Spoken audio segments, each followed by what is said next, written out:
Kwa mara nyingine tena, dunia imeshuhudia tukio lisilo la kawaida. Ni baada ya shirika la anga la NASA kuzindua safari mpya ya kihistoria kupitia programu ya Artemis 2, ikiwa na dhamira ya kumrejesha mwanadamu tena katika ukaribu na mwezi baada ya kupita zaidi ya nusu karne tangu enzi za Apollo program.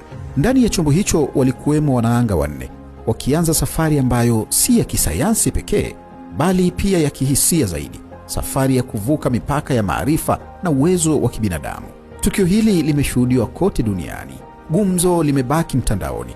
Nyuma ya msisimko huo kuna maswali ambayo wengi wanajiuliza. Pengine hata wewe umejiuliza. Tumeona ripoti zilizotumwa kutoka kwenye anga la juu, picha zikipigwa za muonekano wa dunia, namna ambavyo inaonekana. Swali ambalo limekuwa gumzo mtandaoni, wanaanga hawa wanapata wapi huduma ya mawasiliano kama internet? Iko hivi, tofauti na matumizi ya kawaida ya internet hapa duniani, wanaanga hutegemea mfumo maalum wa mawasiliano unaojulikana kama Tracking and Data Relay Satellite System, TDRSS. Huu ni mfumo wa satellite unaozunguka dunia na kuruhusu mawasiliano ya moja kwa moja kati ya vyombo vya anga na vituo vya ardhini. Taarifa, sauti au picha hutumwa kupitia chombo cha anga kwenda kwenye satellite, kisha husafirishwa hadi vituo vya kupokea vilivyopo duniani. Kwa namna hiyo, wanaanga hawa waliweza kuwasiliana na dunia na kutoa matukio ya kile ambacho wanakiona na kinachoendelea huko juu katika chombo chao. Na hii ilikuwa ni katika wakati halisi au kwa ucheleweshaji mdogo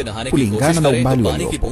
Pamoja na maendeleo haya, yapo madai yaliyozagaa kote mtandaoni yakidai kuwa safari hizi za anga ni za kuigiza na kwamba hakuna watu walioko ndani ya vyombo hivyo ambavyo huruka katika anga la juu kabisa. Madai hayo yakidai kuwa watu wote waliokuwemo katika chombo waliondoshwa kupitia lifti maalum, huku dunia ikiwa macho yao yote yapo katika chombo ambacho kilikuwa kinaondoka kwa nguvu ya kutisha. Kuna ushahidi wa wazi kama vile taarifa za moja kwa moja, yani telemetry, mawasiliano ya sauti na picha zilizohaririwa kutoka angani.